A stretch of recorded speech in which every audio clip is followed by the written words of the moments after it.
بسم اللہ الرحمن الرحیم۔ عورت اور اسلام کے سلسلے میں ہم کچھ گفتگو کر رہے تھے۔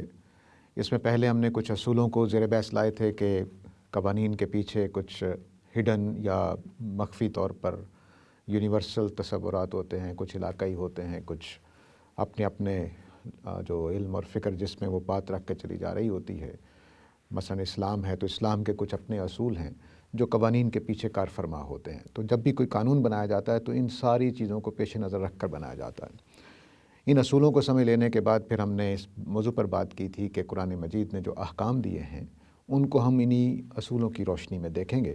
تو چند اصول ہم نے احکام دیکھ لیے تھے۔ آج ہم آگے چلتے ہیں۔ وراثت کے قانون کے بارے میں بھی یہ تصور پایا جاتا ہے ہمارے ہاں کہ شاید اللہ تعالیٰ نے وراثت کے قانون کو بھی مرد اور عورت کے لحاظ سے بنایا ہے، کیونکہ اس میں دو جگہیں ایسی ہیں جہاں پر مردوں کو دگنا حصہ ملا ہے عورتوں کے مقابلے میں، بیٹے کو بیٹی کے مقابلے میں اور شوہر کو بیوی کے مقابلے میں۔ تو اس طرح سے یہ تصور بن گیا کہ شاید اللہ تعالیٰ نے عورتوں کو عورت ہونے کی وجہ سے کم حصہ دیا ہے۔ ایسا نہیں ہے۔ قرآن مجید میں اس کی دلیل یہ ہے اس قانون کے اندر کہ دو مقامات پہ اللہ تعالیٰ نے مرد و عورت کا حصہ برابر رکھا ہے۔ جیسے آیت نمبر 11 سورہ النساء کی ہے کہ وَلِأَبَوَيْهِ لِكُلِّ وَاحِدٍ مِّنْهُمَا السُّدُسُ، اور جو ماں باپ ہیں ان دونوں کے لیے، ماں کے لیے بھی باپ کے لیے بھی چھٹا حصہ ہے، 1/6 ہے، مما ترک، مرنے والے نے جو چھوڑا ہے۔ یہ آیت نمبر 11 کے اندر اس کا مطلب یہ ہوا کہ ماں اور باپ مرد اور عورت ہونے کے باوجود برابر رکھے گئے۔ اسی طرح کلالہ کے حوالے سے جب قرآن مجید نے حکم دیا ہے، یہ آیت نمبر 12 ہے، اس میں فرمایا کہ فَلِكُلِّ وَاحِدٍ مِّنْهُمُ السُّدُسُ، بہن اور بھائی ان دونوں کو برابر کیا ہے۔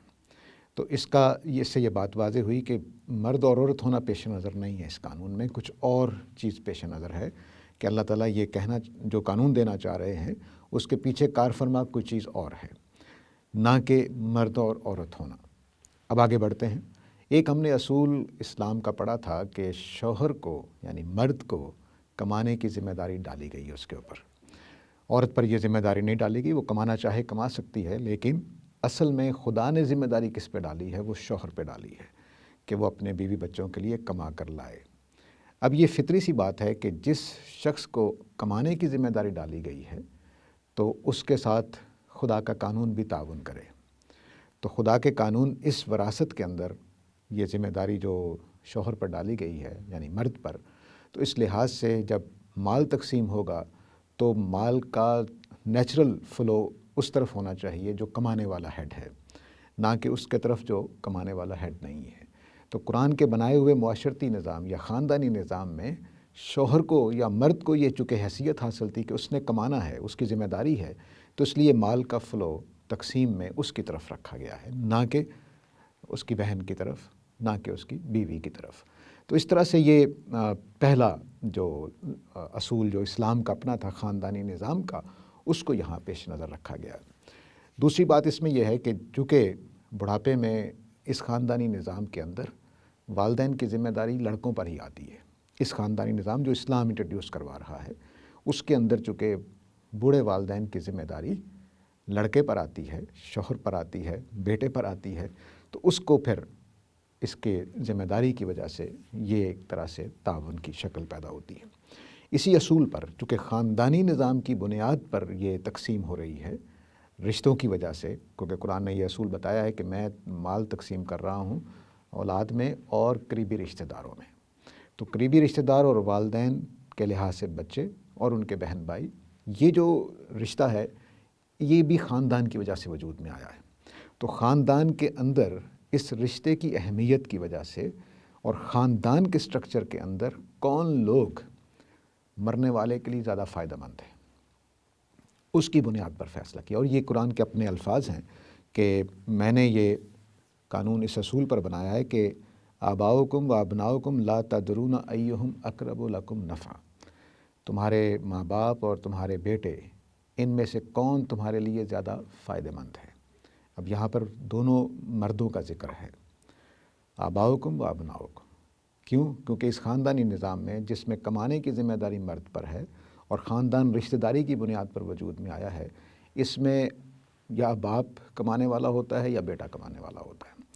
اس وجہ سے پھر اس میں اصول یہی دیکھا گیا کہ کون سا ہیڈ جو ہے وہ مرنے والے کے انٹرسٹ کے لیے زیادہ بہتر ہو سکتا ہے، اس کی جو ضرورتیں ہیں، اس کے جو خاندان کا افراد ہیں، ان کے ساتھ کون آدمی ہے جو زیادہ فائدہ مند ہوگا۔ اس اصول پر یہ وراثت تقسیم ہوئی ہے، نہ کہ اس اصول پر کہ یہ عورت ہے اور یہ مرد ہے، اس اصول پر تقسیم نہیں ہوئی۔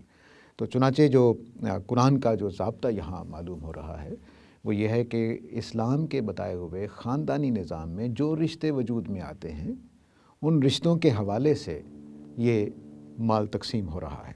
اس تقسیم کے اندر اصول کیا دیکھا جا رہا ہے کہ خاندانی نظام کے اندر جس میں مرد پہ کمانے کی ذمہ داری ہے اس میں کون زیادہ فائدہ مند ہوگا مرنے والے کی وراثت کے پہلو سے، اس کو سنبھالنے کے پہلو سے، اس کو آگے بڑھانے کے پہلو سے، اس کے اپنے خاندان کے افراد پر خرچ کرنے کے پہلو سے کون زیادہ بہتر ہوگا۔ اس اصول پر یہ سارا ضابطہ بنا ہے، نہ کہ مرد و عورت کے اصول پر۔ چنانچہ اب یہ جو قانون ہے اس کو جینڈر کے پہلو سے نہیں دیکھنا چاہیے، قرآن کے اپنے اسٹیٹڈ اس حکم کے اندر جو حکمت بتائی گئی ہے اس کے پہلو سے دیکھنا چاہیے۔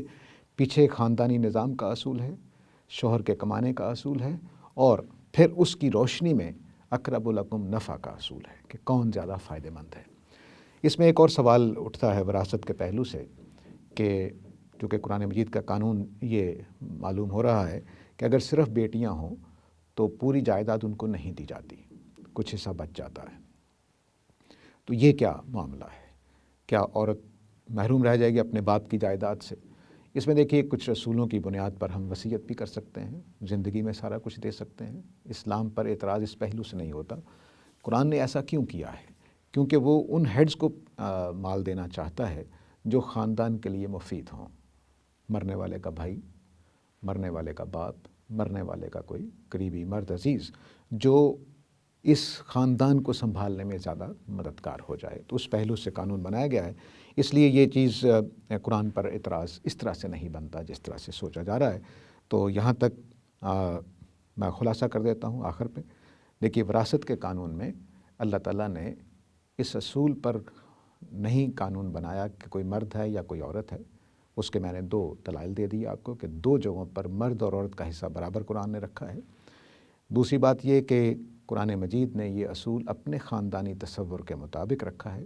جس خاندانی تصور میں نکاح ہو کر ایک گھر وجود میں آتا ہے جس میں مرد کے اوپر کمانے کی ذمہ داری ڈالی گئی ہے اصل میں شرعی طور پر، اور عورت پر شرعی طور پر کمانے کی ذمہ داری نہیں ڈالی گئی ہے، چنانچہ لازمی ہے کہ کمانے والے ہیڈ کی طرف جائیداد اور پیسہ جائے تاکہ وہ سوسائٹی کی بھی خدمت کر سکے اور اپنے گھرانے کی بھی خدمت کر سکے۔